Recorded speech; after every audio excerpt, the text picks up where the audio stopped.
امام کو قرار دینا ہے، لیکن ایک کام اور بھی کرنا ہے، اور وہ ہے امام زمانہ علیہ السلام کے لیے صدقہ دینا. اللہم صلی علی محمد و علی محمد.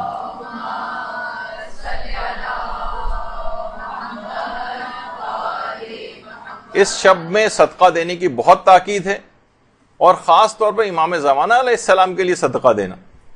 آیت اللہ سید عبد الکریم کشمیری ایک دیندار ڈاکٹر سید محمد کی تعریف میں ایک جملہ کہتے تھے. دیکھیں انشاءاللہ ہمارا ایک ارادہ یہ بھی ہے کہ ایک پورا ایک درس اس موضوع کے اوپر بھی لیا جائے. عام طور پہ لوگ سمجھتے ہیں دیکھیے بہت بڑے بڑے علماء اور عرفاء کی باتیں وہی یہ سب لوگ کام کر سکتے تھے، ہم کیا کر سکتے ہیں. ائمہ کی باتیں ہوں تو لوگ اس سے بھی مایوسی کا شکار ہوتے ہیں کہ وہی کر سکتے تھے، ہمارے بس کی بات نہیں. عام افراد نے کون کون سے ایسے کام کیے کہ چھوٹے چھوٹے کاموں کے ذریعے اس کام کو انہوں نے پکڑ لیا اور بڑے بڑے مقامات کو حاصل کیا. آپ کے سامنے ان سب افراد کی مثالیں. ہم آپ میں سے ہی چھوٹے چھوٹے کاموں سے بڑے بڑے مقامات کو انہوں نے حاصل کیا، لیکن کوئی ایک کام اور فریضے کے طور پر انہوں نے پکڑ لیا.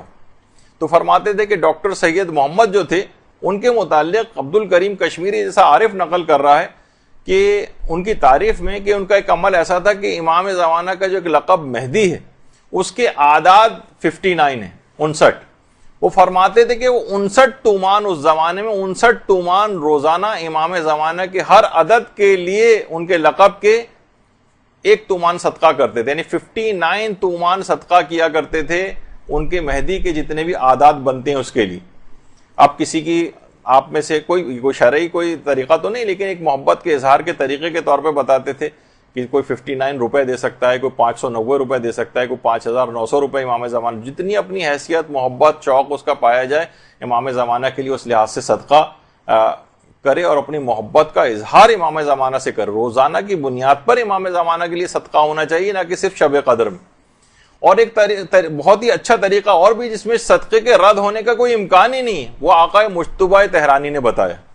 آقا مجتبیٰ طہرانی فرماتے ہیں کہ اگر آپ امام زمانہ کے لیے صدقہ دینا چاہیں تو امام رضا علیہ السلام کی طرف سے امام زمانہ کے لیے صدقہ دیں. اللہم صلی علی محمد و علی محمد.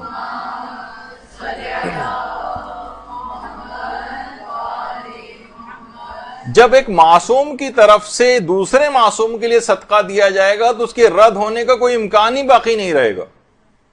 تو ایک بہت ہی اچھا طریقہ ہے کہ جس وقت بھی آپ صدقہ دیں اپنی طرف سے جو امام زمانہ کے لیے آپ صدقہ دیتی ہیں، آپ نیت یہ کریں کہ میں امام رضا کی طرف سے امام زمانہ کے لیے صدقہ دیتی ہوں.